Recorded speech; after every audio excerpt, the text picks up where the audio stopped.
is a simple concept. It's easy to understand. It would cut taxes for more than 1 million small businesses. So I hope you join me. Let's get this done. I want to eliminate the capital gains tax for small business investment and take some of the bailout money the Wall Street banks have returned and use it to help community banks start lending to small businesses again. So join me. I am confident that we can do this together for the American people, and there's nothing in that proposal that runs contrary to the ideological predispositions of this caucus. The question is, what's going to keep us from getting this done? Now, I've proposed a modest fee on the nation's largest banks and financial institutions to fully recover for taxpayers' money that they provided to the financial sector when it was teetering on the brink of collapse.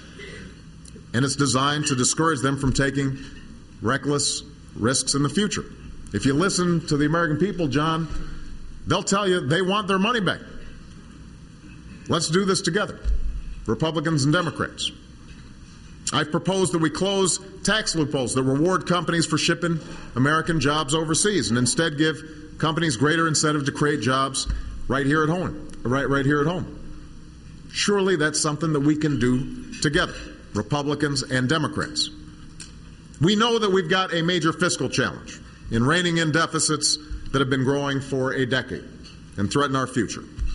That's why I've proposed a 3-year freeze in discretionary spending other than what we need for national security. That's something we should do together. That's consistent with a lot of the talk, both in Democratic caucuses and Republican caucuses. We can't blink when it's time to actually do the job. At this point, we know that the budget surpluses of the 90s occurred in part because of the pay-as-you-go law, which said that, well, you should pay as you go and live within our means, just like families do every day. 24 of you voted for that, and I appreciate it. And we're able to pass it in the Senate yesterday. But the idea of a bipartisan fiscal commission to confront the deficits in the long term died in the Senate the other day. So I'm going to establish such a commission by executive order, and I hope that you participate fully and genuinely in that effort. Because if we're going to actually deal with our deficit and debt, everybody here knows that we're going to have to do it together, Republican and Democrat. No single party is going to make the tough choices involved on its own. It's going to require all of us doing what's right for the American people. And as I said in the State of the Union speech, there's not just a deficit of dollars in Washington, there's a deficit of trust. So I hope you'll support my proposal to make all congressional earmarks public before they come to a vote. And let's require lobbyists who exercise such influence to publicly disclose all their contacts on behalf of their clients, whether they are contacts with my administration or contacts with Congress. Let's do the people's business in the bright light of day, together, Republicans and Democrats. I know how bitter and contentious the issue of health insurance reform has become. And I will eagerly look at the ideas and better solutions on the health care front. If anyone here truly believes our health insurance system is working well for people, I respect your right to say so, but I just don't agree. And neither would millions of Americans with pre-existing conditions who can't get coverage today or find out that they lose their insurance just as they're getting seriously ill. That's exactly when you need insurance. And for too many people, they're not getting it. I don't think a system's working when small businesses are gouged and 15,000 Americans are losing coverage every single day, when premiums have doubled and out-of-pocket costs have exploded and they're poised to do so again. I mean, to be fair, the status quo is working for the insurance industry, but it's not working for the American people. It's not working for our federal budget. It needs to change. This is a big problem, and all of us are called on to solve it. And that's why, from the start, I sought out and supported ideas from the Republicans. I even talked about an issue that has been a holy grail for a lot of you, which was tort reform, and said that I'd be willing to work together as part of a comprehensive package to deal with it. I just didn't get a lot of nibbles. Creating a high-risk pool for uninsured folks with pre-existing conditions. That wasn't my idea. It was Senator McCain's, and I supported it, and it got incorporated into our approach. Allowing insurance companies to sell coverage across state lines to add choice and competition and bring down costs for businesses and consumers.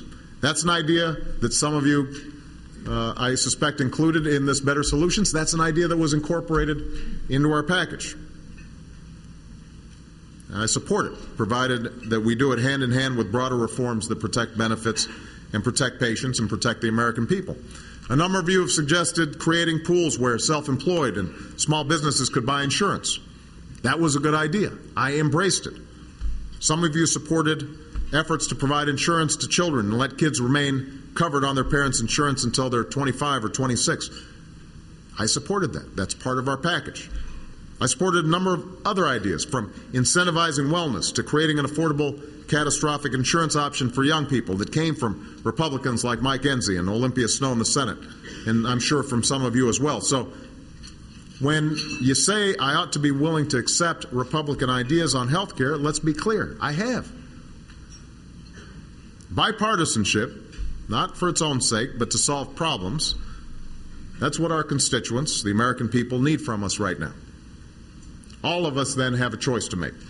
Now, we have to choose whether we're going to be politicians first or partners for progress, whether we're going to put success at the polls ahead of the lasting success we can achieve together for America. Just think about it for a while. We don't have to put it up for a vote today. Let me close by saying this. I was not elected by Democrats or Republicans, but by the American people. That's especially true because the fastest growing group of Americans are independents. That should tell us both something. I'm ready and eager to work with anyone who is willing to proceed in the spirit of goodwill. But understand, if we can't break free from partisan gridlock, if we can't move past the politics of no, if resistance supplants constructive debate, I still have to meet my responsibilities as president. I've got to act for the greater good, because that too is a commitment that I have made. And that too is what the American people sent me to Washington to do. So I am optimistic. I know many of you individually.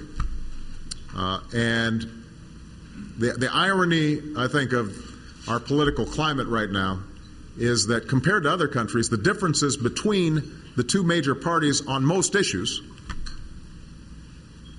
is not as big as it's represented. But we've gotten caught up in the political game in a way that's just not healthy. It's dividing our country in ways that are preventing us from meeting the challenges of the 21st century.